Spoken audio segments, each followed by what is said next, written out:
nkaba mba mu gihugu ca Swede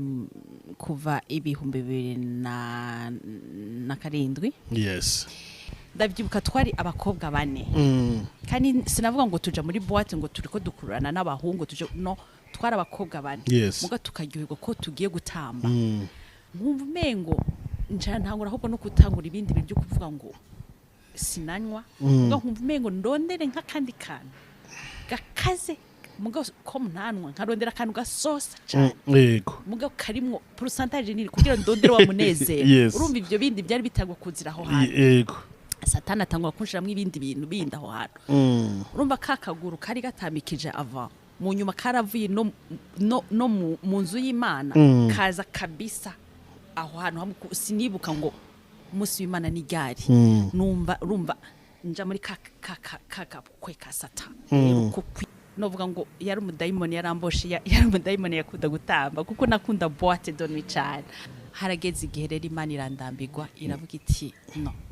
Mumba kwa kudatinya icaha wakundana n'abakobwa haragera igihe nca nkundana n'umuntu Imana kabisa novuga yuko iyandashwe kuko naciye ntwarinda ntwarinda urumva bica bisaba yuko mva hahantu narindi kwibanja kubana n'uwo muntu mu nyuma ndahababarira gose kandi atacumbuze umutima urababara Imana iranyima amahoro mu mutima Imana inkura umunezero mu mutima wose atacumbuze amahera tuyafise byose tuyabifise mugabo amahoro mu mutima aragenda umuntu yitwa Israel mbonye impamvu ndamu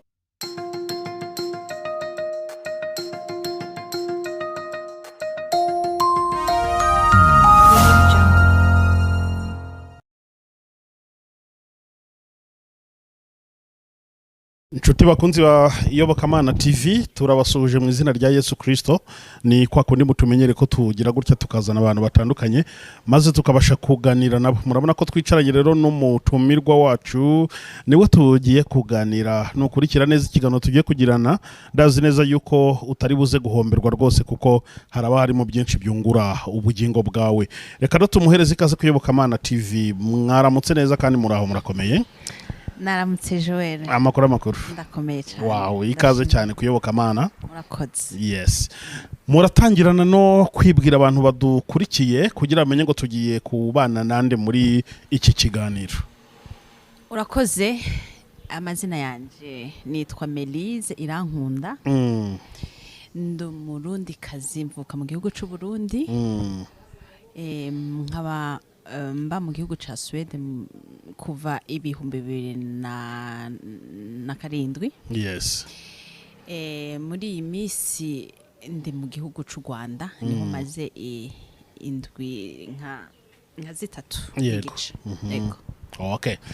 Ngira ngo birumvikana ni Melyse niwe tugiye kuganira no muririmbyi w'indirimbo zo kuramya no guhimbaza Imana hakaba umuvuga butumwa bwiza bwa Yesu Kristo mu buryo bw'ijambo ry'Imana no umuntu ufite rwose ibintu byiza cyane ari buze kutubwira ntabwo uri buze guhomberwa uko rero tumusuhuje mu nyemerere namwe mwese tubasuhuza aho muherereye hose mu nyemerere duhere cyane hakurya mu gihugu cy'u Burundi ibujumbura za Gitega n'ahandi hose tuhafite abantu benshi cyane bakurikirana Iyobokamana TV tugiye kugana umuntu wanyu rero muraza kumva moza cyane gose na byatundi biri buze kugenda neza rero ndabasuhuje cyane rero mwabarundi mwebwe mudukurikira mwaba muri mu Rwanda ndetse n'ahandi hose mu bihugu bitandukanye byo kwisi tugasuhuza abantu bose badukurikiye bari mu ntara y'amajyepfo n'amajyaruguru iburengerazuba n'iburasirazuba no mu mujyi wa Kigali ndetse tugasuhuza n'abadiaspora muri Sweden aho Melyse atuye tuhagira abandi bantu bajya badukurikira bakabitwereka cyane tugira abantu ku mugabane wa Amerika muri Canada muri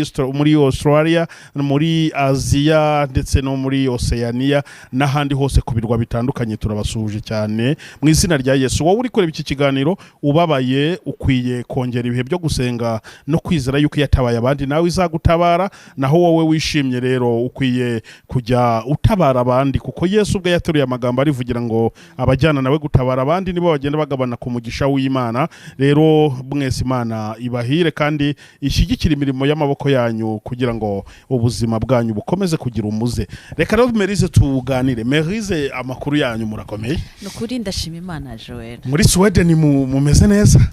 Hewe aho mperukayo twari tumeze neza, abo nasize bari bameze neza kandi nize ko Imana ibarinze gushika ino saha. Ngira ngo ni ibintu byiza cyane. Ariko kuki abanyafrika hari ukuntu dutekereza cyangwa tukagira imyumvire ivuga ngo gukirizwa i Burayi ngo birakomera. Bagasa ko hata abantu batuye i Burayi guhakirizwa ntibyoroshye, hari ibishuko byinshi, iterambere ikoranabuhanga ryatubye batagisenga cyane. Wowe wenda ubayo ubona koko gukirizwa hariya bigoye par rapport yo muri Afrika? Urazi Joel, nibaza yuko gukirizwa mu mahanga muri bijya bihugu by'i Burayi cyangwa muri Amerika nukuri hari gihe nka jewe par exemple nakirijwe hariya mugabo kumva nk'abantu kamengo birabatangaje kumva bavuga ngo gute we washoye gukirizwa i Burayi ngo tuzi yuko i Burayi abantu bagiye ahubwo n'uwarakijijwe aragwa. Je ndavuga ni nagiriwe ubuntu nakirijwe hariya mugabo ugasanga mugabo nivyo ivyo bavuga nivyo hariho abantu baba baragiye barakijijwe mugabo bashika hariya hariho ibintu byinshi bituma batashobora kubandanya kandi mugakiza. Ugasanga d'abord kubura isengero, kubura aho usengera, kubura abakozi b'Imana, ibyo biri mu bintu bituma beshi bagwa. Donc badashobora kugira ngo bakure mu nzira zabo zagakiza. Mugabo je ndabishimira Imana cyane kuko namenye Imana hariya kandi ndayishimira ko nabandanije nkura mugakiza kandi eko. Ngira ngo ni ibintu byiza. Eko. U Rwanda waruherutsemo mu gihe kingana iki? Nibwo bwa mbere ugeze mu Rwanda muri iyi ncuro haje cyangwa ukiba ni Burundi warusazwe uza mu Rwanda? Oya mperuka ngaha mu gihugu cy'u Rwanda mu mwaka wa 2014 narahasimbiye ndahaza. Ego 2014 no mperuka ngaha sijya mbere nkandagiye muri iki gihugu cy'u Rwanda. Nari nahaje. Wow. U Rwanda noneho kuri iyi ncuro warubonye gute rero? Hari ibintu byinshi byaragiye bihinduka. Yugereranyije muri Sweden ukareba naho mu Rwanda iyo hari which comparison ni ihe comparison wenda ushobora gukora ku Rwanda? Hariho ubudasa cyane, hariho ubudasa ku buryo novuga ngaho urahura n'abantu urisanzura, urasohoka hanze urahura, donc hari ubudasa hariya usanga umuntu wese yigunze yirebaho akazi ugasanga uvuye mu kazi uja muhira ugasanga nukwirebaho akazi muhira bimeze gute. Mugabo ikintu nari nkumbuye n'ukuntu kuja nko muri cafe ugasanga abagenzi bawe muricaye murateye inkuru muri cafe murasangiye, ico kintu ndagikumbuye gose. Yego nivyo bintu byanyoheye cyane guhura n'abantu mukicara muganira ama projet yanyu. Nk'ubu ndi muri projet y'indirimbo ya gospel ugasanga muhuye n'abandi bari muri iyo projet muriko muravugana ingene imirimo ikorwa. Ibyo bintu narabishimye gose. Ni byiza cyane. Okay. Baravuga ngo iyo Imana ishaka gukoresha umuntu ibintu bikomeye ibanza kumunyuza mu bikomeye ikamukomeza kugira ngo azabone uko akomeza abandi. Melyse rero uri kuririmbira Imana, turaza kubivugaho wenda ibyo kuririmba. Melyse uri kuririmbira Imana ubu ni muntu ki, yabayeho gute, testimony ye ni yihe, hari aho yavuye kugira ngo abageze aha ngaha agiye gukorera Imana, agiye guhumuriza abantu benshi? Melyse ndi umuntu mfise ubuhamya. Mfise ubuhamya shaka gusangiza abantu, mfise ubuhamya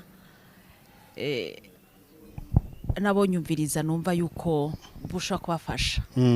Mfise nguko utanga uvuga uti y'Imana ishaka gukoresha ibikomeye igukoresha igucisha ahakomeye kugira ngo numara gukomera ufashe abari muri ibyo bakomerewe nabo. Nanje nibaza ko naciye muri ibyo bihe bikomeye byo kugira iki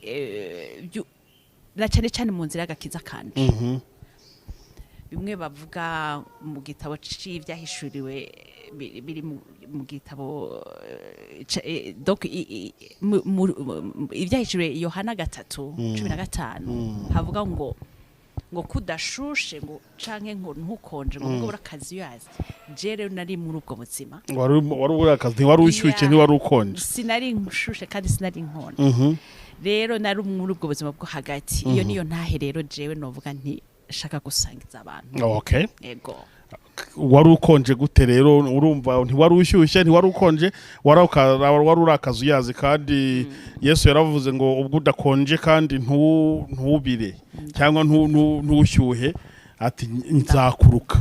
ngira ngo wowe warabyiyaruyemo rero ubu noneho urashyushye mu murimo w'Imana novuga ni ndashusha mu murimo w'Imana nimba narahagurutse nkava mu gihugu ca Sweden nkaza ngaha ni kubwico gikorwa nyene cuko mvuga nti novuga nti naravuye muri ubwo buzima bw'akazi yazi naravuye mu buzima bw'akazi yazi kuko urabona narasize akazi abandi bari mu kuja mu vacances bavuga bati tugiye kuryoherwa ariko naje muri iki gihugu kugira ngo nje muri murimo w'Imana mbwire abandi nimba hari abakiri muri ubwo buzima nari mbayemo nanje nari akazi yazi kugira ngo bave muri ubwo buzima batumbere umurongo w'Imana ivyo nivyo naje gusangiza abandi kandi Imana yarandetse novuga ngo Imana yarandetse ngo nce muri ubwo buzima bwo kuba akazi yazi nyene kugira ngo yarizi ku igihe runaka nzobisohokamo nkaba ndi imbere kuduhuye nawe turiko dutagikanira kugira ngo abantu bumve iyi ntahe nico kintu numva shimira Imana cyane ko nashoboye gusohoka muri ubwo buzima bw'akazi yazi ego umuntu wese uri kureba kino kiganiro arimo aravuga ati Melyse yarameze gute yarabayeho mu buhe buzima arashaka kumva urambura nyine intahe yawe cyangwa ubuhamya bwawe kugira ngo bufashe n'abandi baba bameze nkawe cyangwa baba nabo bibaza uko bazabisohokamo uraza kubarangira inzira nziza y'uburyo wabashije noneho kubisohokamo ukaba ukiyegurira gukorera Imana ego urakoze urumva navukiye mu gihugu cy'u Burundi hanyuma umuryango wanje ntiwari sinovuga ngo bari bakijijwe cyangwa ngo bari abavyeyi banje barabapagani maze kuja muri age ya adolescence ukuntu mvuga nti hari ukuntu wumva umengo urahinduza uvuga uti reka nje gusengera mu bakizwa mu bwuko gusengera mu bakizwa narabijamwo nkumva mfise ikintu kinkwegera kuja gusengera mu bakizwa hari ama eglise menshi urumva nari nkiri muto hari za mu Burundi niba ari abantu bahaza hari ama eglise za eglise vivante za Minevame za Bomberge nkumva zose nozihe turandazijamwe kuzisengeramwo kandi nkajayo nta kintu na kimwe nkuyemwo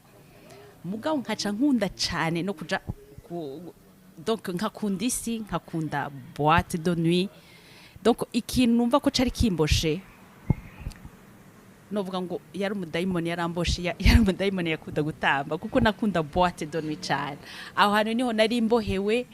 sinanwa inzoga sinagira iki numva ahantu nari imbohewe cyane cyari ukuntu kuja gutamba muri boîte nkava gutamba mu nzu y'Imana ngaca nja gutamba muri boîte de nuit ndavyuka yuko hari n'igihe nahora nsiga ngoroye ikanzu yanje nziza avuga nti ndagiye gutamba kwa David hari ahantu bagira muri louange kaca shika nambara nja muri boîte de nuit ivyo bintu rero urumva ko bitari bibereye umuntu vyitwa ngo n'umukristo mugabo je urumva nari nkiri muri vyari byo kuvuga ngo nagendera mu Kigali mwe byo ugendera mu Kigali kuko waja gusenga mugabo nkumva n'ijambo bavuze rikubita nko kuri twa ntiginjira mu matwi wamengo hari ikintu c'igitambara kiri mu maso nkumva ahubwo nijwi rimbwira ngo Melyse uzoja gusenga niba kubwira protocole niba kubwira iki mugabo hari ikintu numva ijwi riguma rimbaza mugabo umubatizo no warabatijwe uri umwana igihe wari umwana warabatijwe ico kintu kigafunga ukamengo naragira ndetse n'abakopa aho narakundana kandi ibyo byose naho peut-être sinotinya kubivuga warashobora kugwa mu caha mugabo nubwo wakigwamwe ukumva umengo nta kintu kikwagiriza kwakoze icaha nkumva umengo iryo jwi nta jwi riri muri je rinyakiza ngo Melyse wakoze icaha kuja gutamba nkumva umengo wamengo sinzi kandi ikintu mbona nuko hari abakristo benshi bameze uko kandi uko kuntu iyo utaragirwa amahirwe ngo Imana igukura aho hantu ubona umengo hari ikintu cy'igitambara kiri mu maso ico gitambara kitaravako ntumenya ivyo urimo narabibandanya nkaja gutamba nkumva ko ngiye kuja gutamba mu nzu y'Imana nkumva no muri boîte naho nyene haryoshe ku buryo ndavyibuka twari abakobwa bane kandi sinavuga ngo tuja muri boîte ngo turiko dukurana n'abahungu tuje no twari abakobwa bane muga tukaryoherwa ko tugiye gutamba mugashimira Imana yuko abo bantu umwe yaramaze gusengerwa n'umupasteur reka nanje aho ngeze nanje ndiko ndabwira abandi hari n'undi donc Imana yarabaduhamagaye abaheho umupasteur ari mu Burundi wow ni byiza cyane yarasengewe mugabo twara abantu tuboshwe cyane tohewe mukunda boîte cyane ku buryo twashobora kwinjira dufise amahera tutayafise bari batuzi baratureka bati ni mwinjire twe turabazi rero ico kintu ndagishimira Imana cyane aho hantu niho nari mbohewe mugabo rero urumva ni muri Yeremiya haravuga ngo ukira urusoro mu nda yanyu ntaranavugira iki nari naragutoranije je nibaza yuko Imana yari yarantoranije kuko ivyo bintu byose Imana ndetse ngo ncemwo hari ikintu yari ivuze ati Melyse wenzo gukoresha igihe kimwe nibuka yuko ubwo buzima narabubayemwo gutyo mu Burundi ndabikuramwo nkunda boîte cagitamba kiri mu maso ntabona ko ndi mu caha ntabona ko ndi mva gutambira umwami w'abami kaja gutambira umwami w'umwijima haragera igere nca ndava mu Burundi ndabibandanya no muri Swede uko gutambikiza ukuguru kumwe mu isi ukuguru kundi mu mana ndabibandanya uramugabo urumva hariho ubudasa hanze no muri Afrika muri Afrika umva na ma-église ni meshi mugo muri Europe naho nibyo uza wumva ngo muri hari igikorane ukarihitike ya train ukajayo mugo ukagenda n'ubu cagitambara nturabona icukuramo nta na verse uzi yo muri Bible kuko jico gese nasoma Bible ndabibamwo igihe kinini urumva rero ujyaje muri vuga ngo kudashushe kandi ntukonje urakazuya zindanje ndakuruke mu Kinyarwanda harageze igihe rero Imana irandambirwa iravuga iti no umva kwa kudatinya icaha ukundana n'abakobwa haragera igihe rero nkundana n'umuntu Imana kabisa novuga yuko yandashwe kuko naciye ntwarinda urumva bica bisaba yuko mva hahantu narindi kwibana nja kubana n'uwo muntu n'uwo wayiguteye novuga rero bwabundi Joel y'Imana bavuze ngo Imana ikudashwe Imana ikurekuye hajya ahantu harababaje cyane kuko Imana ibishaka kwigishiriza aho hantu kuko nka je nta kintu nayo ndahabuza aho hantu yari umuntu afise ubuzima bwiza afise akazi keza donc nta kintu na kimwe nari mbutse ubwo hari muri Swede yes mu nyuma ndahababarira gose kandi atacumbuze umutima urababara Imana iranyima amahoro mu mutima Imana inkura umunezero mu mutima wose atacumbuze amahera tuyafise byose tuyabifise mugabo amahoro mu mutima aragenda ndagira ibintu bya depression urabona ko ubwa mbere nari mboshwe n'ico kintu cyo kuvuga ngo naja muri boîte ngakundana n'abakopa mugabo umunezero Imana irawunyaka aho hantu narindira utwara complètement ndagira kantu nk'ukumengo ushaka kudeprima atacumbuze ahubwo numva n'ayandi majwi ashaka kunyumvisha yuko no kwikorera ibindi kugira ngo ndondere wa munezero nkumva umengo ntangura ahubwo no kutangura ibindi bintu byo kuvuga ngo sinanywa ngo nkumva umengo ndondere nk'akandi kantu gakaze mugabo ko mnanwa nkarondera akantu gasosa cyane yego mugabo karimwo pourcentage nini kugira ndondere wa munezero urumva ivyo bindi byari bitagwa kuzira aho hantu yego satani atangwa kunshiramwe ibindi bintu bindi aho hantu urumva kakaguru kari gatamikije ava mu nyuma karavuye no mu nzu y'Imana kaza kabisa aho hantu sinibuka ngo umunsi w'Imana ni ryari numva urumva nja muri kweka satani ko kwigunga ko kubabara ko kumva nta munezero mfise nta mahoro mfise donc sinumva ko no bivuga byose mugabo ikintu nashima Imana nuko Imana novuga ngo ijuru ryarangwaniye donc ijuru ryaragwana ngira ngo nisi ya satani kagwana igihe kimwe Imana iravuga iti no nuwanje irankura aho hantu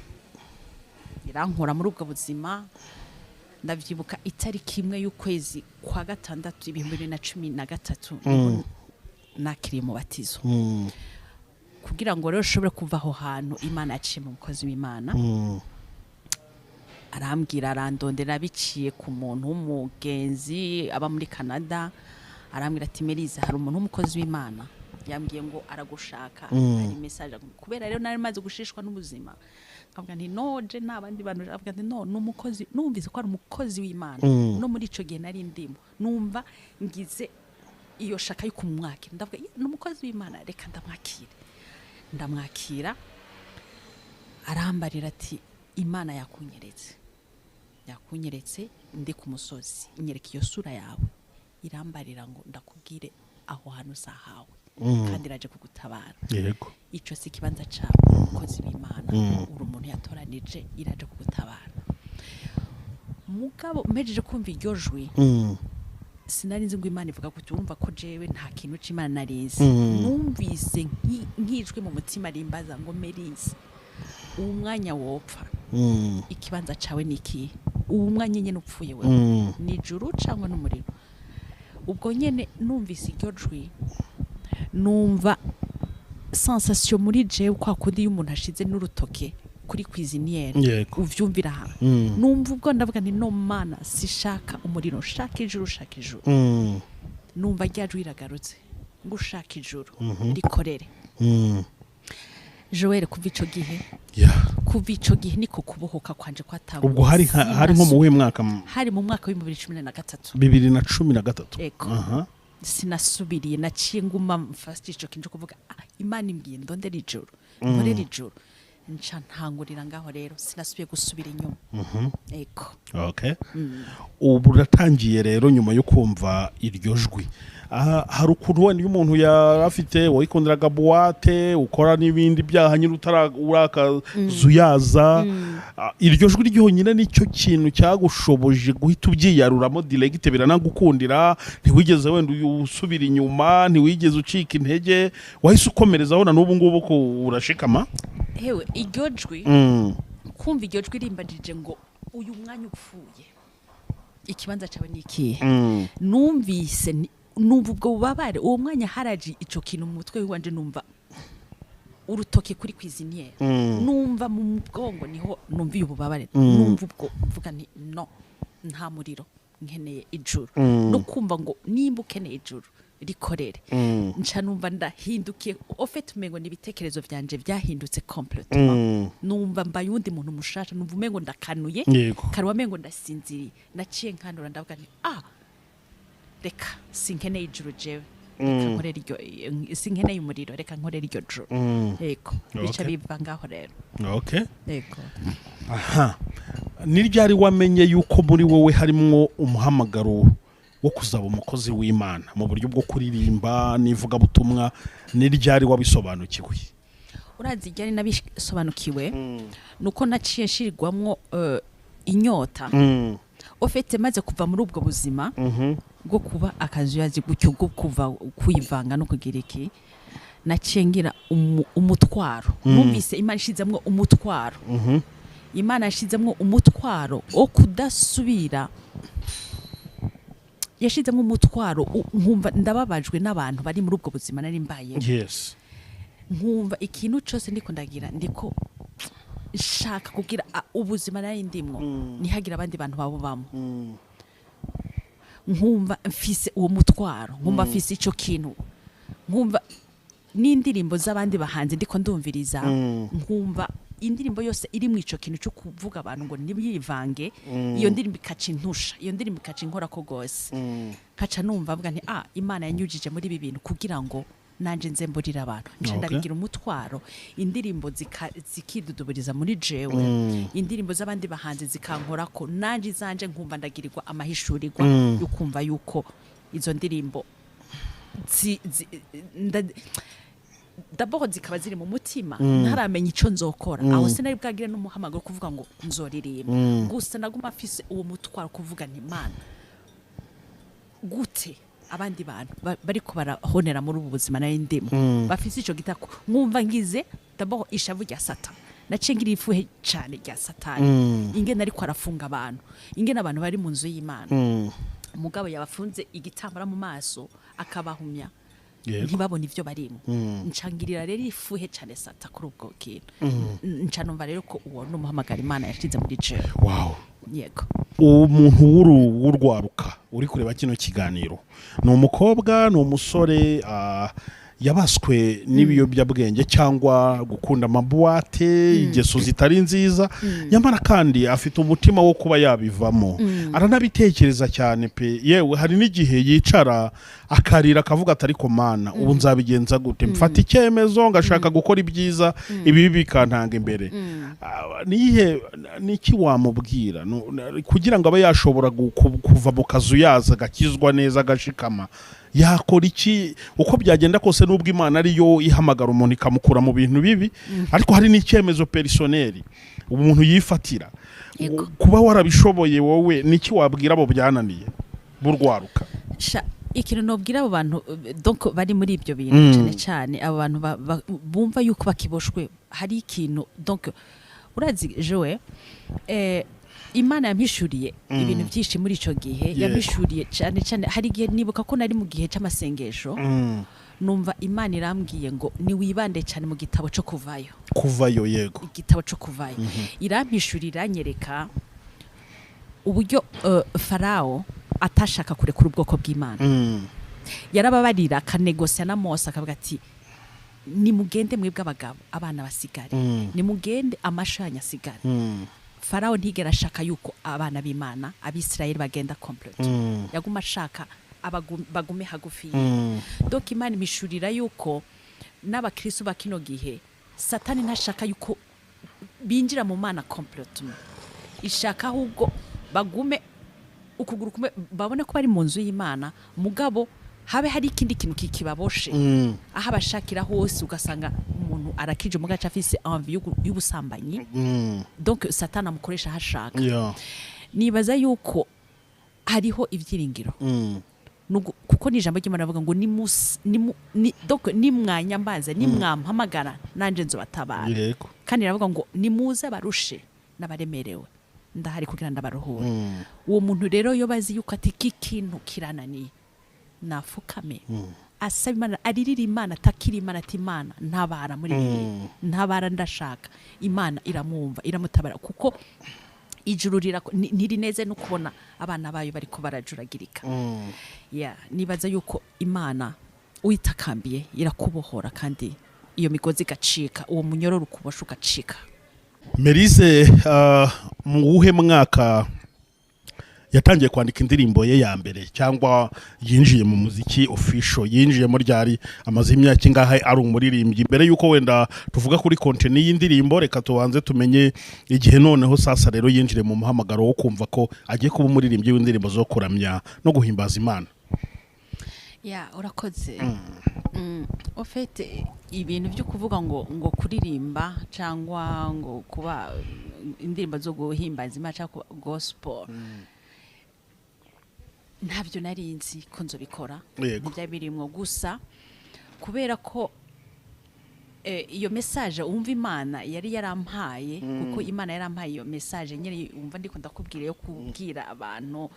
ndetse iyita ngo ubuhamya bwanje kubohoka kwanje ubuhamya bwanje kubohoka kwanje my testimony my deliverance wow iyo niyo iryo zina sinaje nagihaye naryumvise uko nyene inspiration y'Imana. Iyo rero niyo nyigisho Imana yampaye umva nakubwira yuko yanyereka abantu batatu, Imana ikanyereka deep nyene ndayigisha ikanyereka umuntu umwe wese nge ndamuvuga ko ikanyereka n'ivyanditswe. Iyo rero niyo message Imana yabanje kumpa, irayinyigisha iraba komple mu mutima wanje, ndayimarana imyaka iri mu mutima wanje, ntaramenya ingene nzoyitanga, ntaramenya ingene izoba delivré. Mugabo mu mwaka ushize nko mu kwa gatanu, yes, kuko je naho nasenga Imana ndayiririra ndavuga nti Imana raba isi iraheze, raba abantu bariko bararimbuka. Mugabo hari message wampaye nzobwira ubwoko bw'Imana, sindiko ndabona aho ndiko ndayitange. Yes, Joera nararira nkavuga nti Imana none Yesu yogaruka abantu bakaribwa ntayigeze ndayivuga, wovuga ngo naragavye kwivuga kandi je ndi tayari kwivuga mugabo ncehe. Ivyo rero bikamvuna. Mugabo mu mwaka ushize natangwe kumva ijwi mu mutima wanje rivuga igihe niki, nkumva igihe niki, nkumva umukozi w'Imana wese yigishije ndamwumvirije atanze ijambo rivuga muri ico kintu igihe niki, nkumva umenga ariko abwira jewe igihe cawe niki, igihe cawe niki, nkumva umengo nkumva hari ibintu bitanga gukoreka kwigihe cyane kigeze cyo kuvuga ya message. Maze urumva ko nakubwiye ubwa mbere ngitangwa ko Imana yashizemwe uwo mutwaro, nkumva n'indirimbo z'abantu, nkumva naje harimo na inspiration y'indirimbo zivuga uko kuntu zo kutabakaza yazo kugira iki, ndabigumana muri jewe. Zimwe nari nanazanditse, ahubwo ndakubwire n'ikintu kimwe gitangaje. Nkiri umwana muto nkiri muri primaire, mba niga muri 5e ou 6e, nibuka ko nigana n'abana babiri babakizwa, abakobwa babiri bari bakijijwe, donc bari muri chorale. Haragera igihe iyo dufise temps libre atamwigisha yaje, baca bicara bakaririmba za ndirimbo zose bagize repetition, mugabo hariho indirimbo imwe, iyo ndirimbo Imana irayifata iyandika mu mutima wanje, irayikuva ku rudome rwa nyuma rwa mbere gushika ku rwa nyuma. Yego, mu ndirimbo zose baririmbye mu mwaka wose, iyo ndirimbo yarase gufutika muri jewe, yarase gufutika. Donc ubu mfise imyaka 20, ariko ico gihe nari mu myaka ngira muri primaire, mu myaka 10, iyo ndirimbo iguma muri jewe iranka gufutika. Ndakubwiye ko ico gihe numvise Imana imbwira ngo igihe cawe niki, irambara ati ngira ndakwereka urufunguruzo ruzo gutuma ya message yawe ba deliver. Fata za ndirimbo zose, ufata na ndirimbo nabika mu mutima wawe, uyishire muri izo ndirimbo. Izo ndirimbo nizo zizoba urufunguzo rwivuga butuma yawe. Amen. Ivyo bitangura mu kwezi kwa gatanu ku mwaka ushize. Niho natanguye kumva yuko ngiwe ngo fata za ndirimbo zose, fata na ya ndirimbo nabika mu mutima wawe, uzikore. Imana icinyohereza umuntu amfasha izo ndirimbo, nazikora ndi muri Swede, ari muri Nairobi, nkamurungikira indirimbo, nawe akazironderera melody, akazikora tugakorabora, nkazirihana. Nabona ingene bintwara amahera, nkumva Imana iravuze ngo no nakubwiye zikore nije nabigutumye. Ndazikora mu kwezi kwa 12, Imana irambarira ngo shaka ko ziherana na December 2020. 2020 nzo gutuma ibindi. Ndazikora. Zari zingaho ubwo? Zari 6. Yaga. Harimo na yandirimbo wumva nari muri primaire, zose zirasohoka. Nubwo nazikora umva cari gihe ca corona, yari tanguye umwaka ushize, yari baye nyinshi mu gihugu cyo hanze, donc muri Europe yari nyinshi. Mugabo ndakwa ibintu byo kuvuga ngo nindeke kugenda kubera hari corona, nitwaza corona. Mugabo Imana iravuga ati utegezwa kugenda, nzokurinda, nzokuba nta kintu na kimwe uzoba. Ku buryo yarandinze na corona ku kazi. Ico gihe nurira indege kwa gatanu, donc kuwa mbere kumbe corona yateye ku kazi numva ijwi rimbwira ngo ntuve ngaha mpaka umusuzurira indege ugenda je nkibaza nti Imana ku kazi baravuga bati kuko umushefu wanje yari yanyimye konje y'ukwezi amikonje indwi zibiri ndavuga nti Imana nintaja ku kazi umushefu aravuga ngo ushatse kwiyongerera indindwi ndanigara n'iryo jwi nkafata telefone ngo ndababwire bikanka mu nyuma iryo jwi rirangondoza ndabarungikira ndababwira nti sinza ku kazi ndagwaye mugabo haciye amasanga w'umushefu arambwira ati Melyse wipimishe bambwiye kuri muhira ku kazi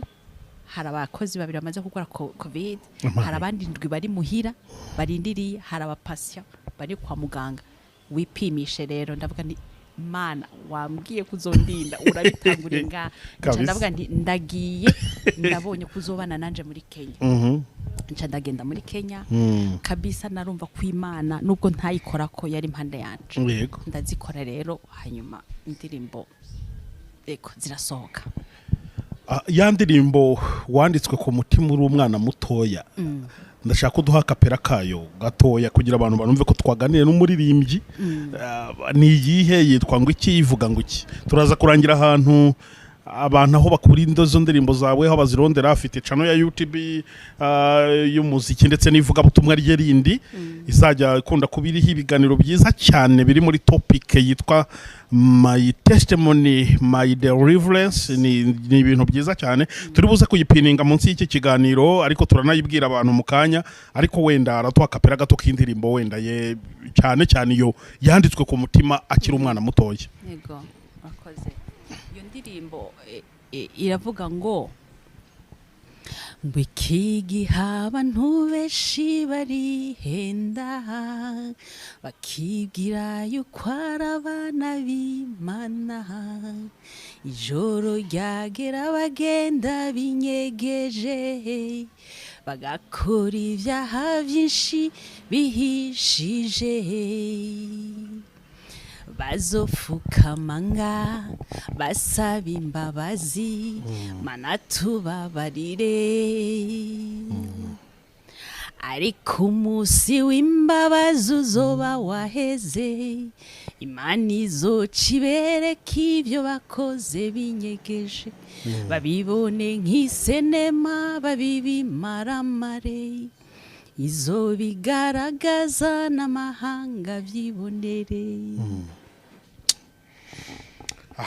hano harimo ubutumwa bukomeye muri iyi ndirimbo pe nukuri abantu babiyoberanya no kwiyorobeka mu murimo w'Imana abantu bagakorera Imana ariko inyuma bagakora amabi menshi abo bantu ibi bintu biri muri iyi ndirimbo nyaboneka ntibizabasohoreho ahubwo ubuhamya bwa Melyse butume buri wese yisubiraho Melyse rero akoze indirimbo zitandatu zirakozwe ubari mu Rwanda n'ubundi muri project zitandukanye z'imiziki hano mu Rwanda ho wahakoze ibihe bikorwa uri kuhakora ibihe bikorwa bijyanye n'ubundi n'umuziki nyine kugira ngo abantu baze kubimenya neza cyane hari n'ikintu wigeze uvugaho ntari buze gusoza ikiganiro hakikubajije kuko ndabizi ko abantu bahita bakimbaza ariko mbere yo kukikubaza urabanza usubize icyo uri gukora hano mu Rwanda bijyanye n'umuziki urakoze ofete ngaha mu gihugu cy'u Rwanda naje kumvo novuga zibiri zitandukanye urumva yuko ico gihe naja muri Kenya umwanya wari muto cyane wari muto hanyuma izo ndirimbo ndazikora nihuta hari zashoye gukorerwa amashusho zibiri zikuri YouTube yanje Melyse Irankunda hanyuma amashusho yafatiye hano nafatiye muri Kenya yego mugabo rero ko hari indirimbo zitafashwe neza kubera umwanya wari muto za mu buryo bwa audio ego rero naciye mvuga ntireka mfata umwanya nzi ngaha mu gihugu cy'u Rwanda ndazi ko babikora neza naje rero guheraheza indirimbo zanje zimwe ndazikorera amashusho izindi ndaziririmbe kandi kugira zisoke neza zimeze neza no kugira ngo nyene ngirana ibiganiro namwe abantu bashoboye gukurikira bumve Melyse ndi wico namagariwe no kugira ngo bashoboye gukurikirana ibiganiro byanje bizoca kuri YouTube biri muri iyo message yitwa my testimony my deliverance. Wow, ngira ngo ni ibintu byiza cyane rero. Melyse ari mu Rwanda mu buryo bwo gukora indirimbo z'ama audio mu buryo bwiza ndetse na video zazo, na video muri kuzifata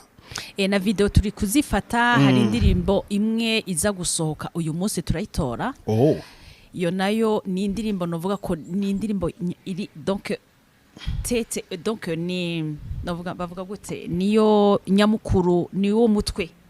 w'iyo album yanje niyo yitiriwe album yitwa ngo iki igihe niki iyo ndirimbo nayo twarayikoze video ego twarikoreye video iri gukorwa nande iri gukorwa na Fleury the Legend wow tumusuhuze cyane we na Diane we aho bibereye ni mu producer mwiza cyane w'umuhanga rwose mu gukora video ndirimbo z'Imana amafilime n'ibindi Fleury the Legend turagusuhuje cyane nchangirirwa amahirwe kubwo kuba narakunda umuhanzi yitwa Gabi Irene Kamanzi niwe twace dukorana iyo ndirimbo kuko muri make nayo nashatse mvuga nti ndashaka twakoranye nk'umuntu ashaka kunkoncinga kugira amfashe ingene iyo ndirimbo yosohoka neza yaramfashije kandi ahari ndavuze nti Imana muhumugisha Gabi wow umukundira iki wamukundiye iki n'umuhanzi yicishije bugufi n'umuhanzi ku kintu citwa gospel agifise ku mutima agikora kivuye ku mutima yaratanze umwanya wiwe aramfasha turakora niyo ndirimbo no kuri Imana muhumugisha rero iyo ndirimbo nigiye gusohoka ego hakaba n'iyindi tugomba kuzokorera nyene amashusho kuwa gatandatu iyo nayo ni indirimbo worship nayo niyo tutaye twakoreye amashusho meza turi muri Kenya ariko ubu tugomba twayikorera amashusho donc audio nziza tuyikorera n'amasanamu ego nayo izosohoka mugabo nibaza ko izosohoka naramaze kuja muri Swede hanyuma tuyikorera ama promotion turi hariya ego ngira ngo birumvikana cyane Melyse afite ukuntu akurikirana abaririmbyi b'indirimbo zo kuramya no guhimbaza Imana bari hano mu Rwanda batandukanye cyane cyane ngo mugwa ku mutima ni Gabi Irene Kamanzi ngo kubwo guca bugufi kwiwe no kuba afite gospel ku mutima nyine nkuko Melyse yararimo abivuga ariko hari n'abandi bahanze ukurikira hano ukunda bandi hano mu Rwanda ukunda gukurikira kumva ibihangano byabo birumvikana ko ubutavuga yuko utamukunda ntibivuze ko umwanze ahubwo hari de preference ni cyo mbavuze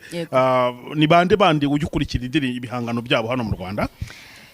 urakoze hewe kumbaza ico kintu umuntu yitwa Israel Mbonyi impamvu ndamukunze cyane ahari hose Imana muhumugisha indirimbo ziwe hari indirimbo yashiramo nkaza sanga ziri muri yantoze ya muhamagaro wanje ngo wigiheni kingo mwiyamburi ubwirabure zige narazikoreye ama audio cyane narazikoreye ama audio Israel indirimbo ziwe nyinshi narazikoremwa ama audio donc yivuga butumwa donc kuko mbere naratanga audio natanga ubutumwa nyene bw'izo ndirimbo narakoze mu indirimbo cyane donc narakoze mwo ubutumwa mu ndirimbo za Israel cyane donc Imana muhumugisha ndamukunda cyane agira inspiration y'Imana indirimbo hari n'abandi harabaririmba indirimbo zivuga ngo ci kamwo naho narahakuye El Shaddai kwa ministry cyane muri iyo ndirimbo mu nyanja ubwoko bw'Imana bwambo mvi nyuma Farao urumva Satana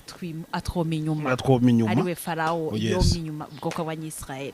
donc hariho abantu banyespira cyane mu ndirimbo bakorera ngaha mu Rwanda n'abandi benshi ntavuze mugabo ndabakunda Imana bahumugisha bose mu gihe umaze hano kuki ugiye kuzagenda izirarimbonye mutabonanye kandi umukunda ntabwo wabashe kumukontakita wenda Imana inkoreye ubuntu nkamubona nukuri novuga nti Imana ungiriye ikintu ciza nifuza kumubona mugabo nibaza ko bitakuze ko ndamubona naragerageza nkabariza nk'abantu ni Israel bakavuga ngo Israel biragoye kumubona ndavuga ni ntakuze mugabo binkundiye kumubona nabyari kunyohera cyane mugabo hari yumve ngo Imana muhumugisha ukurikije uko umubona ngo ndavuga Israel Mbonyi ni ubuhe butumwa wamuheza kubw'umurimo w'Imana akora Imana ibandanye mukoresha kuko Israel indirimbo atanga zuzuyemwo zirimo message ikomeye cyane zirimo message aragira inspiration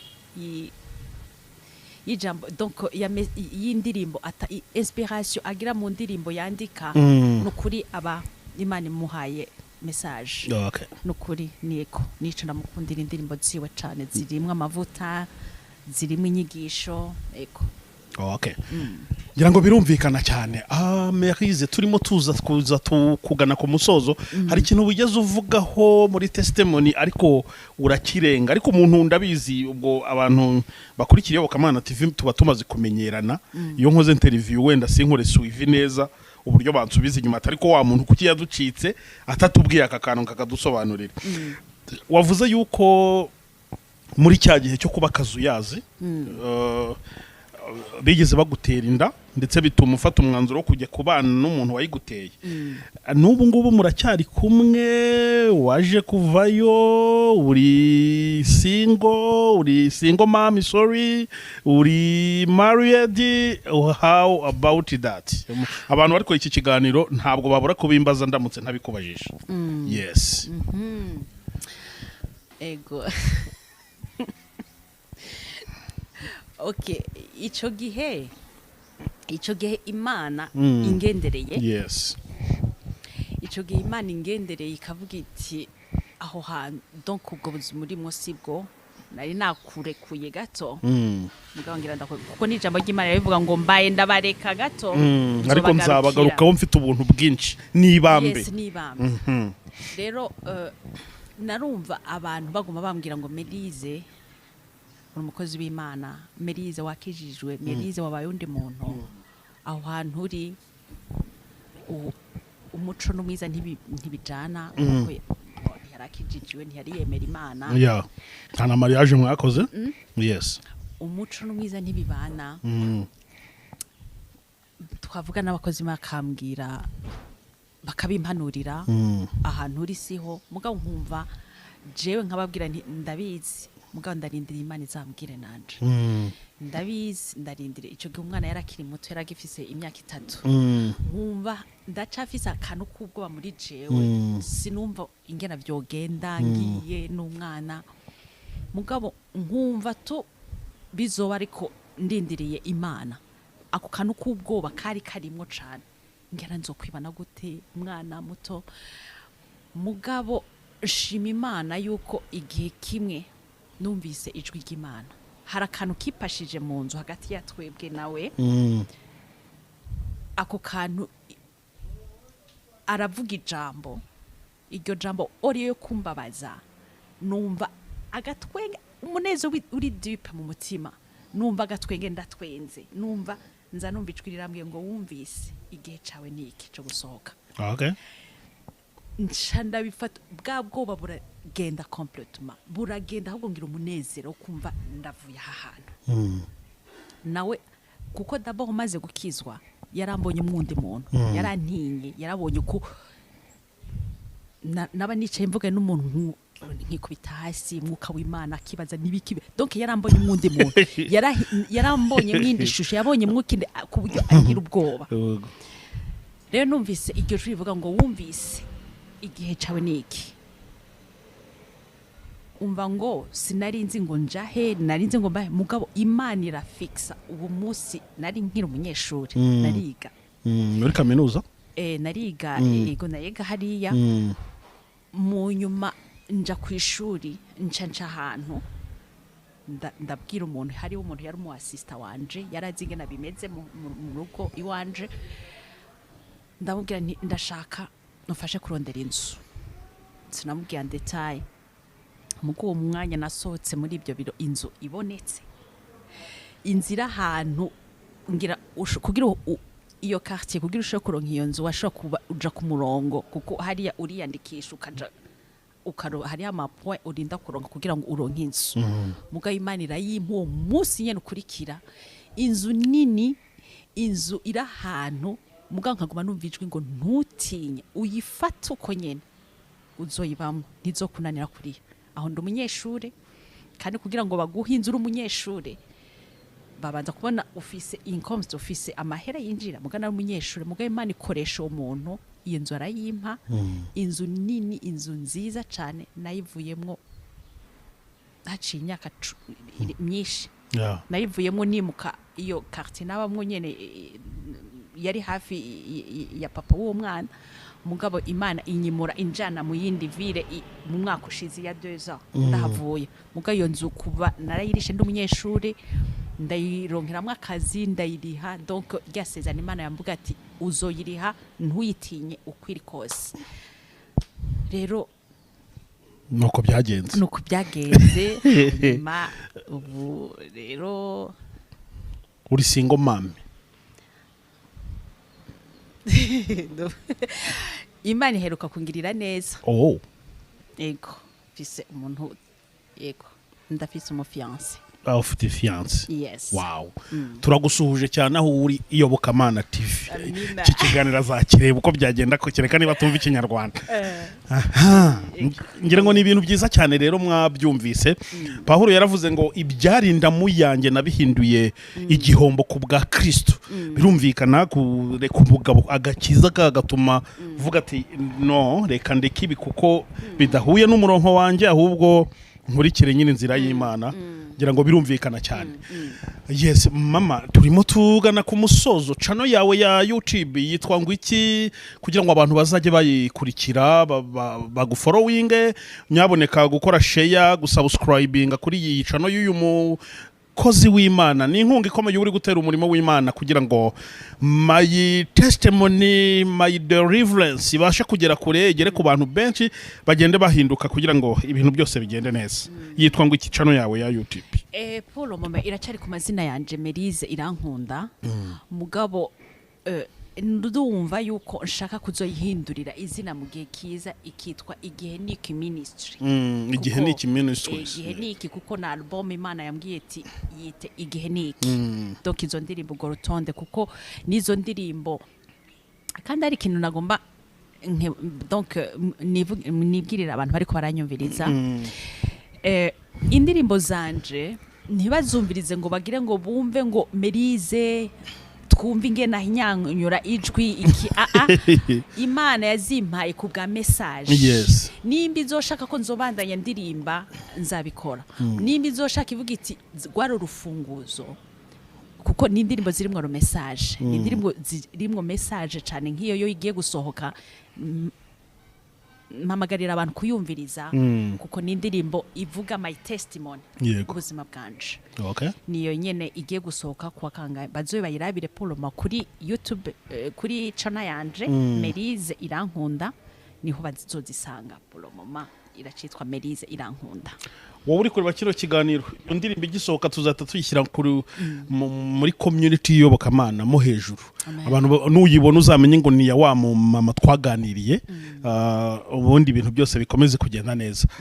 yes reka tugushimire cyane kuba wateye intambwe maze ukemera kuganira n'abakunzi b'Iyobokamana TV dufite ku bwinshi bari hirya no hino ku isi ubu iyi testimony yawe iyi deliverance my testimony my deliverance na akantu nakunze cyane niyo mpamvu nakomeje kugasubiramo ngira ngo testimony yawe how wabaye delivered ni ikintu cyiza cyane kuko bizafasha abantu benshi kandi bizahindura urwaruka rwinshi ruri mu kugenda rwivuruguta mu byaha ruri kugenda rujya mu by'Imana rugaruka mu by'isi hano harimo abantu benshi bazahindurwa n'iyi testimony yawe Imana rero idakiranirwa ngo yibagirwe imirimo abera bayo bayikorera iguhereza umugisha cyane kandi nutagwisari ntabwo uzabura kubona umusaruro w'umurimo w'Imana umaze gukora ndetse n'undi umunini ukomeye uri imbere yawe ugomba kuzasohoza mu gukorera Imana iguha umugisha wakoze kutuganiriza murakoze cyane ndagushimiye cyane Joel ndagushimiye Iyobokamana TV ndashimiye n'abanyarwanda bose aho bari ku isi ndazi ko ukurikirwa na benshi kunuze yawe bazoba bashoboye gukurikirana iki kiganiro ndabashimiye kandi kubashoboye kuzogikunda kandi nizeye ko bazogikunda kandi kikanabafasha cyane cyane kuko intumbero yanje no kugira ngo bafashwe uko je nafashijwe nabo bafashwe ibakoreko amen abantu b'Imana bari mu nzu y'Imana mugabo Satani ashaka kubarekura complètement ashaka kubagumya ashaka kubona gusa donc physiquement bari mu nzu y'Imana mugabo yindi kote baracari mu isi narakazuyazi sinari nejeje Imana kuba uri mu nzu y'Imana hanyuma ukaba uri mu vyaha ukava gutambira umwami w'abami ukajuja gutambira umwami w'umwijima ugakesha ijoro ryose ndetse bwacika indi gukongera ugasubira mu nzu y'Imana uka sinote ya kwivuga ukagira ukundana ugira abakope ibyo byose ni ikintu Imana byitwa ngo uri mu nzu y'Imana. Imana ntikinezerewe na gatoya. Narahuye n'ishure ry'Imana kandi baranavuga ngo iryo shure ry'Imana iyo uriciyemwo ukarirangiza neza ngo urivamwo uri amahoro, urivamwo waciye ubwenge, urivamwo wabaye uwundi muntu wundi mushasha. Yesu ashimwe, ndabaramukije kandi ndanezerewe cyane kuronka uyu mwanya wo gusubira wo kuganira namwe, kuko burya Imana iravuga igasohoza. Ibi bihe nari ndabirindiye kuva kera kandi Imana yari yambwiye ko ibi bihe bizoshika, mugabo sinari bwaronke uyu mwanya iyo kazi yo kugira ngo shobore kuvuga ico Imana yari yantumye kubwira ubwoko bw'Imana. Jere nitwa amazina yanje nitwa Melyse Irankunda. Mugabo abanzi kera nitwa amazina Mukeshimana Micheline. Mugabo burya ngo iyo Imana ishaka kuguhindurira amateka, ishaka kugukoresha, iraguhindurira amazina. Kumwe na Abraham, kera yitwa Aburahamu, mugabo Imana imwita Abraham kuko yashaka kumugira ukomeye, sekuru w'amahanga. Sara yaramuhindo yitwa Sarayi, imwita Sara. Imana rero ishaka kugukoresha, iraguhindurira izina. Nanje Imana mpindurira izina, yanyise Melyse Irankunda. Rero ndi umurundi kazi, mba mu gihugu ca Swede. Navuye mu gihugu c'u Burundi mu mwaka wa 2007. Sinovuga ubuzima nari mbayemwo mu gihugu c'u Burundi, sinovuga ngo nari nkijijwe, sinari nkijijwe na gato, kuko maze gukura nkumva mu bisanzwe n'umuryango wacu ntiwari ukijijwe. Nukuri abavyeyi bacu ntibari bakijijwe na gato, barabapagani ndetse urumva ko natwe abana ntitwari dukijijwe na gato. Mugabo harageze igihe numva hamwe nyene mu bintu by'aba adolescent, utagwa gutangura igihe ca adolescente, numva shaka kuja gusengera mu bakizwa. Mugabo uko kuja gusengera mu bakizwa kwanje kwari gukurikira kumuvuga ngo ugendera mu Kigali.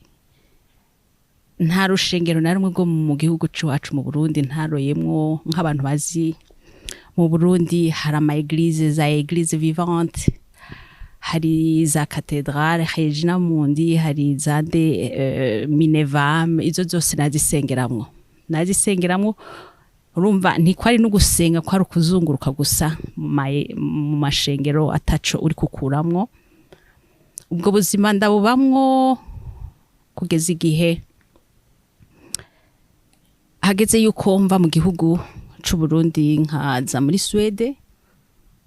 Ndetse no muri Swede narabibandanije uko nyene. Narabibandanije nja gusenga, mugabo ivyo byose nkabikora ndi mu vyaha, nja mu nzu y'Imana kandi nkakunda gusenga cane. Ngakunda sinovuga ngo kwari gusenga, nakunda kuja mu nzu y'Imana. Numva ko nivyo biranezere kuja mu nzu y'Imana, mugabo ntaco nahakura, kuko nashobora kuva mu nzu y'Imana ngo nde muri louange. Nk'abantu bazi muri église vivante baragira ama louange mercredi, narayikunda kujamwo, mugabo nayivamwo nkaca ngenda muri boîte de nuit.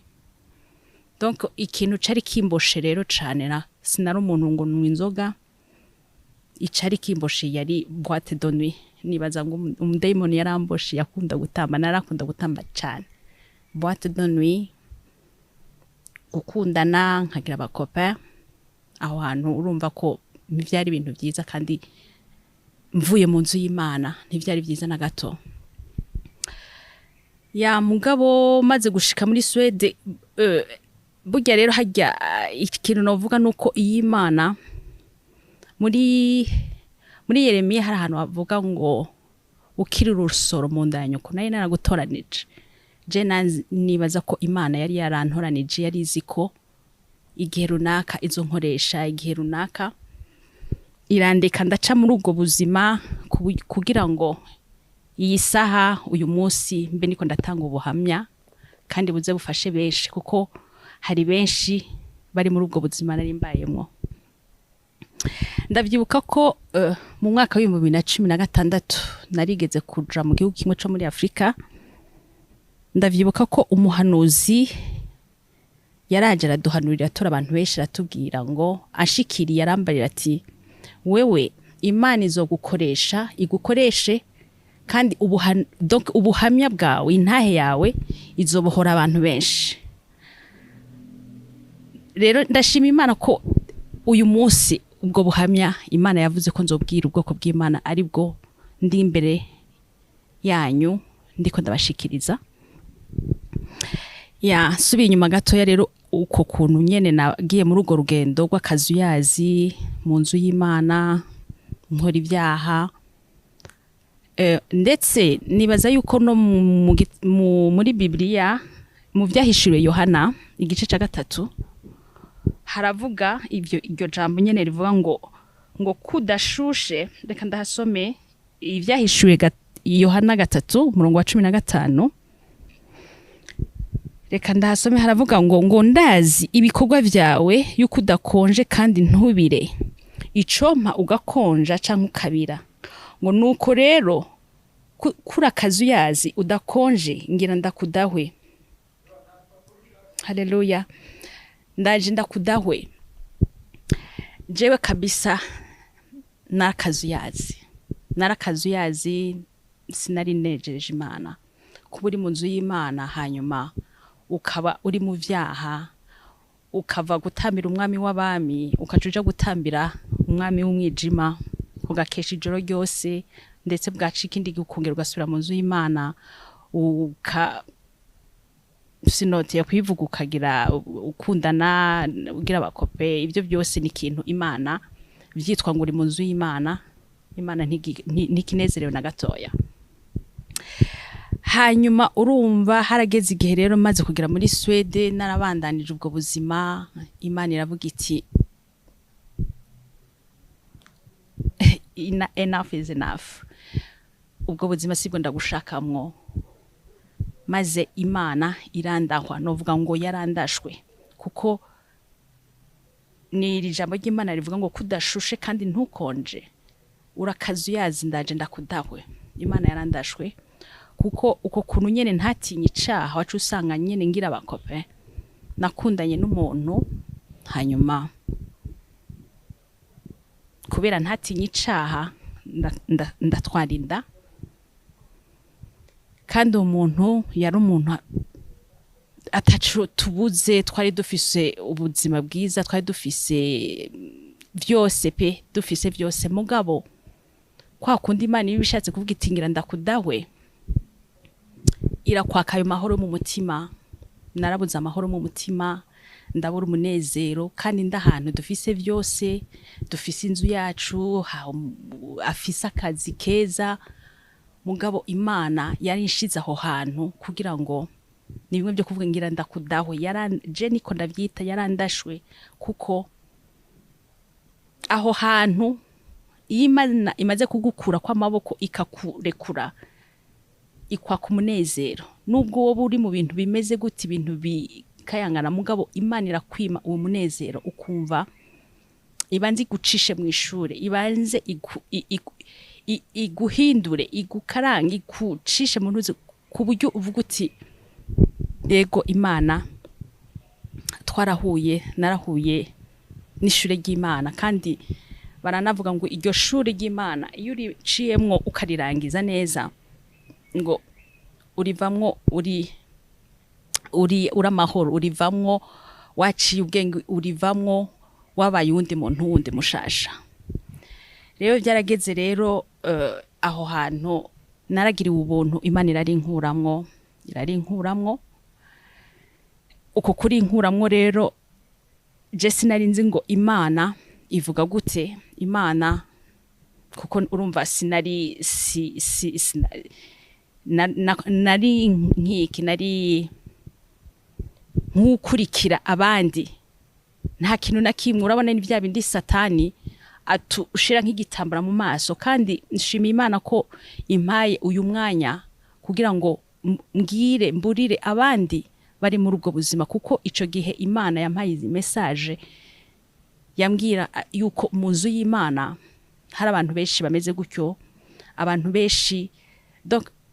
iyo ikimbwira nyereka yuko hari abantu bafise igikoti donc le manteau noir ko iki ari cyo gihe cuko bikura ico gikoti kugira ngo bahagarare mu Mana vy'ukuri jewe no kuri Imana yangiriye ubundi ico gihe igitambara cyari ku maso navuga ngo Satan yari yishize ku maso ntabona ivyo ndimwo ntabona ko ndiko ndacumura ntabona donc ni jambo ry'Imana nkaja mu nzu y'Imana gusa ariko nta kintu na kimwe nkura mu nzu y'Imana nukuri abantu beshi Satani ababoshe gutyo bari mu nzu y'Imana ivyo bintu navyo Imana yarabinyereka mu yarampama verse meshi cyane yanyigishije mu gitabo cyane cyo kuvayo igitabo cyo kuvayo igihe ubwoko bw'abanyisraeli bari muri Egiputa Farao yabagize umuretwa wabo Farao yarabifatiye donc ntiyashaka kubarekura ngo bave mu gihugu ca Egiputa Imana yanyumvisha yuko niko kuko abantu benshi bari mu nzu y'Imana mugabo Satani akababesha ati murakijijwe muri mu nzu y'Imana mugabo agashaka bagume bari mu buretwa bwa Satani bagume bari mu vyaha mugabo izina bakitwa ngo ndi mu nzu y'Imana ariko hanze Satani abakoresha ivyo ashaka Imana yari igihe yabinyumvisha iyi message iyi ntahe ndetse yanyumvisha yuko abantu bari mu nzu y'Imana mugabo Satani hari ukuntu yabahumye amaso hari ukuntu yabashize igitambara mu maso donc batabona ivyo barimwo batabona niyo baba bari kwakora ivyaha ko ari icaha bakabandanya bari muri ivyo bintu kandi ku munsi w'Imana bagafata Bible abakozi b'Imana bagakorera Imana abakozi b'Imana bakakora imirimo y'Imana mugabo hanze bagakora ibindi bintu bindi Imana yanyumvisha yuko ari Satan kujya Farao atashaka kurekura ubwoko bw'Imana nuko uravye nko mu gitabo cyo kuvayo kuva igice ca gatatu kuva ku murongo wa mbere no kuva igice c'icumi umurongo w'umunani no kuva ndetse kuva igice c'icumi gushika ku murongo wa 11 haravuga ukuntu Farao atashaka kurekura ubwoko bw'Imana yarajanga akababwira ati nimugende mwebwe abagabo nimugende abana donc wamengo ariko aranegosia na Mose ntiyashaka kwarekura bose donc rero Imana yanyumvisha yuko nubu niko biri abantu b'Imana bari mu nzu y'Imana mugabo Satani ashaka kubarekura complètement ashaka kubagumya ashaka kubona gusa donc physiquement bari mu nzu y'Imana mugabo yindi kote baracari mwisi rero jewe ndashima Imana ko ico gihe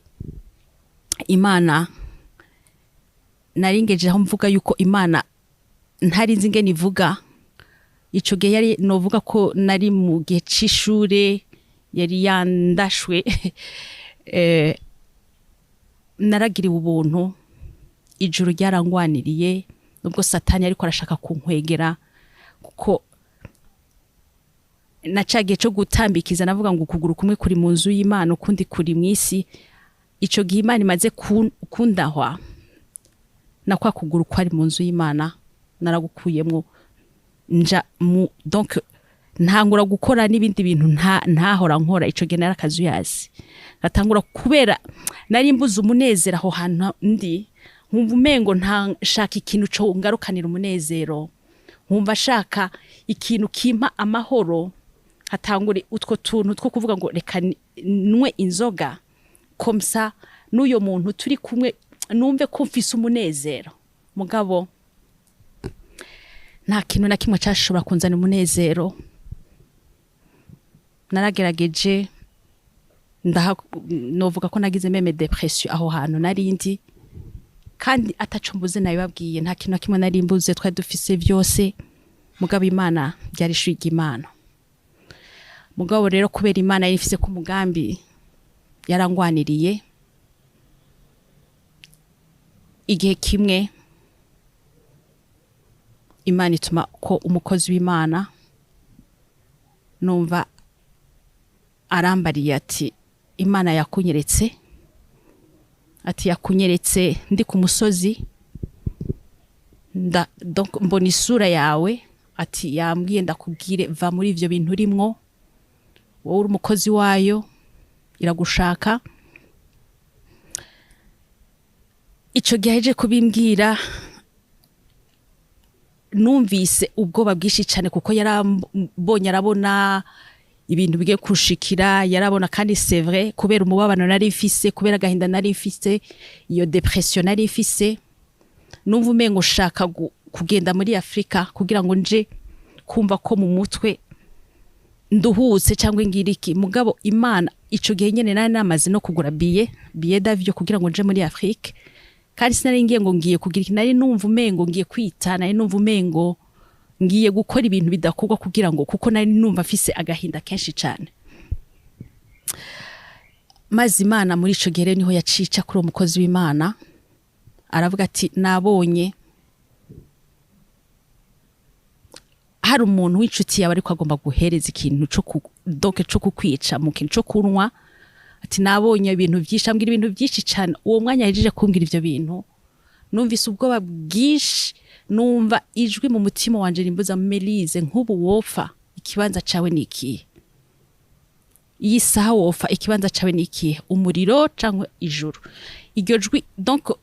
nararyumvise sinari nzi ngo Imana iravuga mu mutima wanje numvise ikintu kimbaza uwo mwanya wofa ijuru donc ikibanza cawe niki umuriro cyangwa ijuru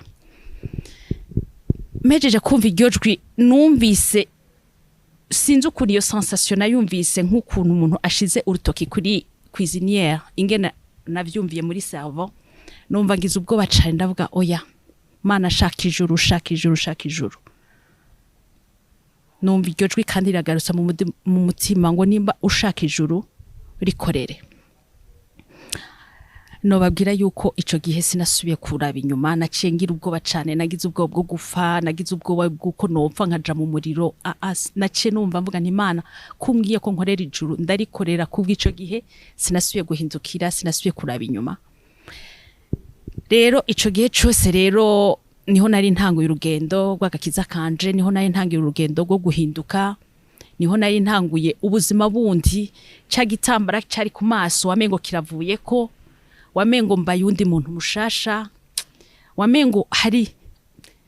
mbaye sinzi na wamengo hari yindi ico gitambara cyo kubona yuko ndi mu vyaha cyo kubona ko wamengo kiravuyeho nca ntangura kubona gushaka Imana ntangura kumva rya jambo ryari ntabona ko hari jambo ry'Imana rihari ntashobora gusoma ijambo ry'Imana nasoma ibitabo bindi mugabo Bible ugasangira munsi bindi bitabo nca ntangurira kugira inyota yo gusoma ijambo yo kurondera Imana ndarondera Imana nukuri Imana nayo icimbera umuvyeyi iranyiyereka ikaziranganiriza inganiriza mugabo novuga yuko burya Imana hari ukuntu ifatira ku majambo yacu tuvuze nibuka ko ico gihe maze numvise ubwo buzima mvuyemwo ijambo nabwira Imana unkuye muri ubu buzima nari ngiye gupfa wandinze urampinduye ntarindi shimwe no guha kuko inzahabu ifeza ubutunzi bwose ni ubufise n'ivyawo rero ikintu numva no guha kikunezera Mana basi ndahari nguhaye umutima wanje nkoresha ico ushaka ndungika iyo ushaka iryo niryo shimwe numva no guha Imana yakoreye kuri iryo jambo cane kuko uko naryama niko naguma numva ijwi ry'Imana uko naryama niko numva Imana inganiriza aho hari umubatizo kuko aho hose mwumva ndababwire yuko umubatizo aho naja mu nzu y'Imana hose nkira kazi yaze nanumva ijwi rimbwira ngo Melyse ja mu nzu y'Imana gira gutya niba kugira un protocole ubikore niwa mugabo umubatizo ntufate warabatije mu makatolika urumwana donc umubatizo nari narawanse mugabo icoge maze guhinduka direct numva umutima wanje ushaka kubatizo kugira ngo mbabarirwe ivyaha vyanje kugira ngo mbe ikindi kiremwa gishasha itariki imwe y'ukwezi kw'icumi itariki imwe y'ukwa gatandatu 2013 niho nakiriye umubatizo kuva nakiriye umubatizo sinovuga Imana nayibona ukundi kundi Imana wamengo nafa gusinzira gatoya nkabona ijwi ry'Imana aho hari mu kwa gatandatu nabatizwa maze nko mu kw'icumi na kabiri tugira veye hari umukozi w'Imana yaraje muri vile y'iwacu tuza kugira veye donc yari twashaka kugira ibya Noel ndavyibuka turi muri iyo veye hageze nko masaa 9 y'ijoro umukozi w'Imana sinzi umwuka wamufashe aha atora abantu bashika nka 10 ngiriga ubuntu nanje muri abo bantu mba ndimwo kandi naratangaye cyane kuko ahantu yantoye nayo nicaye ahantu muri kwe atari gushora kumbona mugabo umwuka w'Imana yagiye aranoba aho ndi kandi sinariko ndanamuraba nayo nunamye numva bariko barankubita urutugu ngo araguhamagara umukozi w'Imana uwo mukozi w'Imana yaraduhamagara aratubarira ati umwe wese nusaba ico ushaka yadufata amaboko ahagaze kuri podium akavuga ati saba ico ushaka Imana maze abantu bari imbere yanje ivyo basaba ntitubitse kuko bavuga buhoro jewe rero nari nshikiriwe afasha amaboko numvise nk'ukumengo mpagaze nko kuba kuri hasor ukuntu amaguru adashika hasi numva ijwi riraduze nk'ukumengo rizamutse mu mubiri wanje numva ndatuye navuze ndi nko mu yindi donc mu yindi esprit numva mvuze n'ijwi rirenga ngo shaka unkoreshe kuko naciye nikubita hasi bagiye kunsubiza kwicara numva kwa kundi yuvuye mu ntuzumva umengo warushe kuva ico gihe Imana kabisa aho ndi hose itangura kuzinganiriza ijambo ry'Imana nabandi muri basi nkumva haraje nka topic ikaca nkumva iri kwiragani donc haraje Imana yarampaye amajambo menshi cyane y'Imana nkumva aho ndi hose ijwi ry'Imana riko riranganiriza kandi rikampa ijambo ry'Imana nkumva iyo topic iraje nkumva ririko iri developa muri jewe iryo rigahera nkejo hakagaruka irindi donc nkagirirwa présence y'Imana cane naho nabandi muri basi amosoza kaza ku buryo nihanagura nkaraba hirya nkibaza ni abantu baba bibaza ngo nabayiki mugabo yari présence y'Imana ibiri kwirangenderera nibuka ko hari umukozi w'Imana nabibwiye umumama w'umupasteur twabana twari en contact ico gihe ndamubwira ivyo bintu bishikira arambarira ngo iyo ni Imana iri kwiragutegura ati ahubwo ndaguhanure ugendane block note igitabo n'ikaramu igihe cyose uzoba wumvise iyo sentimije iryo jwi rije ucuza urandika so ndabigenza uko birabandanya uko nka 2015 numva kandi igihe kimwe ndoye mu gihugu kimwe cyo muri Afrique kuko dejima naho yari yamaze kumpereza iyo message yo kuvuga ngo abantu biyambure igikoti le manteau noir ngo ça lever le manteau noir aho hantu nari ndi muri iyo église narabahaye message irabakora ko cane maze twara ahantu hamwe igihe kimwe tura abantu benshi harato umuhanuzi yarahari twari tugiye kuraba kuko twari kumwe n'umukozi w'Imana tubwiye ati hari umuntu tugiye kura umukozi w'Imana donc n'umuhanuzi yarahanuriye abantu bose ashikiriye yarambariye ati wewe Imana igiye kugukoresha cane ati intahe yawe igiye kubohora abantu benshi cane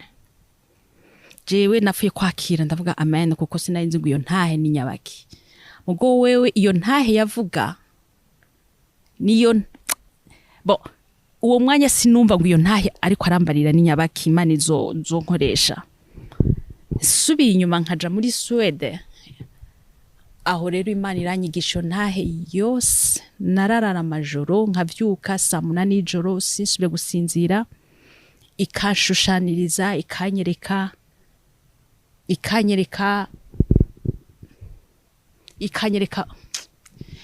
abantu batatu ikanshushaniriza ikambwira uyuze umuvuge go gutya donc yanyereka abantu batatu umuntu yambaye le manteau noir hose ikanyereka n'uwundi yambaye le manteau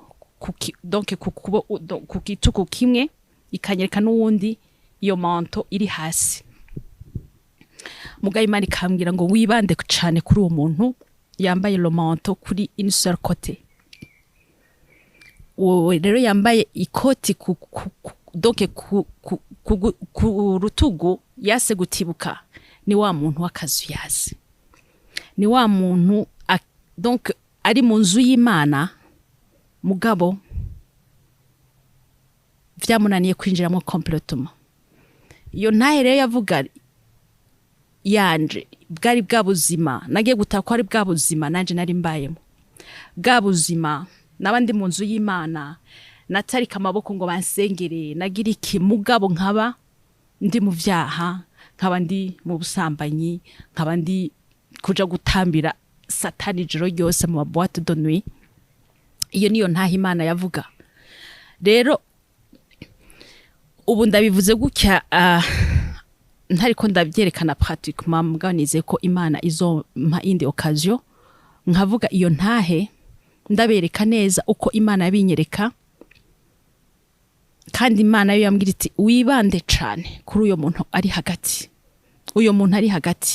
kuko uyo muntu yambaye igikoti hose wewe afise iyabarizwa ari kwa satani ari mu vyaha wewe arafise ikibanza arimo ariko uwo muntu ari hagati yambaye impuzu y'umweru indani mugabo ico gikoti kikaba carase kuvako nukuvuga yarabwiwe Yesu yarabwiwe Imana arazi icaha mugabo akirenga ko akaja kugira kandi yarabwiwe ijambo ry'Imana Imana irambara ati uwo yambaye ico gikoti njanye wewe yarahisemwo ashobora kuba ataranabwirwa n'ijambo ry'Imana ashobora kuba ataranabwirwa ivy'agakiza ariko uwo wewe yambaye impuzu y'umweru indani hanyuma ico gikota kakigendana uwo yaramaze kubwirwa ijambo ry'Imana uwo araza agakiza kariko mugabo aracari akazuyazi aratambikije ikambarira ati uwo nawe yataye ico gikoti kiri hasi uwo nakomeza urugendo rwiwe akomeze gukiranukira Imana ariko abandanye cyane amasengesho kuko abadayimoni bo bagerageza kugira ico gikoti basura kimwambike ndashimiye Imana cyane nari ndindiriye ibi bihe kuko nararize ntararonka iyo kazi yo kuvuga ngo ntangiye message narumva aho ibihe bigeze narumva ko Yesu ari mu kuza gutora ishengero nkumva yuko Imana yampaye iyo message yo kubwira ubwoko bw'Imana mugabo nkabona ntararonka iyo kazi yo kubibwira ubwo donc yo kubuvuga nararira nkavuga nti Imana none nk'ubu Yesu yoza uzovuga ngo naragavye kubivuga kandi ntararonka iyo occasion ndagerageza kwicira inzira sindabibona naragerageza kurondera abakozi b'Imana nkababwira mugabo nkumva birafunze nkababwira ko ushaka mugabo tweta naratanga ama audio y'ijambo ry'Imana audio gusa kandi akabara ama audio avuga ivyo bintu byuko hagarara Imana gushaka byo kwitandukanya n'icaha mugabo harageze igihe izo audio zihagarara Imana yari keneye indi etape kuko harageze igihe mu kwezi gushize mu mwaka ushize nko mu kwezi kwa gatanu kuko niho natanguye kumva ijwi muri jewe rimbwira ngo igihe niki nkumva umuntu wese ariko arikishije ijambo ry'Imana ariko aravuga ngo igihe niki, igihe cawe niki, nkumva umengo hari donc message ndiko ndahabwa, ntangura kumva yuko igihe canje cageze, nkumva umengo cageze mugabo sindabona gute. Je rero numva narakunda, urumva nababwiye ko natanga ama audio, surtout novuga yuko hari n'abaririmbyi bahora baririmba, novuga nk'umuririmbyi Israel narakuramwe indirimbo ziwe cyane, nkazikura mu ijambo ry'Imana, nk'indirimbo ya Israel ivuga ngo igihe niki ngo wiyambura ubwirabure, n'izindi. Imana imuha umugisha Israel, ndamukunda cyane. Izo zaramfashije mu gutanga ubwo butumwa, kukwiyambura ubwirabure si ubuhoma bwo ku mubiri, no, ni ivyaha yavuga. Hanyuma zimwe narazandika, nobabwira ko hari n'indirimbo ndi muri primaire, nari mwana muto mugabo twigana n'abana babiri bakijijwe, abakobwa babiri bakijijwe, bararirimba, bari muri chorale. Iyo ndirimbo, hari indirimbo baririmba nayo yari yarabaye kole mu mutima wanje, asimenye impamvu. Maze mu kwezi kwa gatanu kwa gatandatu numva Imana irambwiye ngo fata za ndirimbo zose ufate na ya yindi ukiri umwana iri mu mutima wawe uyandike, ngomba uzikore indirimbo, uzikore nka album, komsa ubwo niko rufunguruzo rwajyavuga butumwa nakubwira. Indirimbo ndazandika, Imana inzanira umuntu azifasha kuzikora. Izo ndirimbo twarazikoze ndi mu gihugu ca Swede, uyo muntu ari muri Kenya, nkazimwandikira tugakolabora, ndamurungikira muga nkabona biriko bintwara amahera menshi, nkumva umengo no bivamwo. Imana ikambwira nakubwiye bikore, nkabandanya ikambwira nturaba amahera, nturaba iki, nakubwiye bikore, kuko ubwo niko rufunguruzo rwivuga butumwa naguhaye. Ndazikora mu kwezi kwa12, irambarira ngo shaka ko zisohokana ziherana n'umwaka wa 2020, kuko 2020 niyindi ntambwe ikurikira. Ndavyibuka yuko hari iwacu muri December hari haje fazi igira kabiri ya corona, nditwaza corona kwihari ishaka kutagenda ku kazi, banyima konje ikwiriye, ndavyitwaza ndavuga Mana araba, ndabiretse. Mugabo mwijoro rimwe Imana irambwira narakubwiye ko utegerezwa, nzobana nawe, nzokurinda, nta kintu na kimwe. Yagiye kunyereka ko iri kumwe nanje, yarandinze kabisa, irandinda corona ku kazi. Nari gufata indege nko ku munsi wa gatanu, maze ku munsi wa mbere numva ijwi rirambwiye ngo ntuve ngaha mpaka umusuzurira indege ugenda muri Kenya. Mugabo sinibaza ngo nigiki Imana imbujije kugenda, ko nibaza ni peut-être ko ndiko ndasengera urugendo, Imana ishaka yuko nguma imbere y'Imana, sinje kwiyanduza, sinje gushavura gushwana n'abandi bakozi. Mugabo Imana yarindize corona, kuko ku kazi hari yateye corona, abakozi presque bose, abashefu bose baragwaye corona. Mugabo je Imana irambuza kuja, ncashira kuboko ndavuga nti Imana I'm surrender, ndagiye, uranyeretse kuri kumwe nanje, uranyeretse kuzondinda. Ndagenda, indirimbo zirakogwa, ndabona Imana ko iri kumwe nanje, ndabona ko Imana nukuri muri vyose iri kumwe nanje, ndagaruka amahoro. Maze rero ico nashaka kubwira abariko baranyumviriza bose nuko hari indirimbo zasohotse, indirimbo nasohoye ni indirimbo zitandatu, indirimbo zirimwo message ikomeye, message y'Imana. Murumva ko atari je mu bisanzwe, kuko sinari umuririmbyi, ni ibintu nyene Imana yo nyene yikoreye irampa. Novuga yanyigishije impijwi ryo kuririmba igira iki, donc ni Imana yikoreye ico gikorwa. Indirimbo zarasohotse. Ubu rero kuba turi muri kino gihugu c'u Rwanda uyu munsi, nuko twaje kugira ngo duheraheze indirimbo zitari zaheze, no kugira ngo Imana impaye opportunité yo kuvuga iyi message iyi témoignage nkuko Imana avuze ati intahe yawe izofasha abantu benshi. Ndashima Imana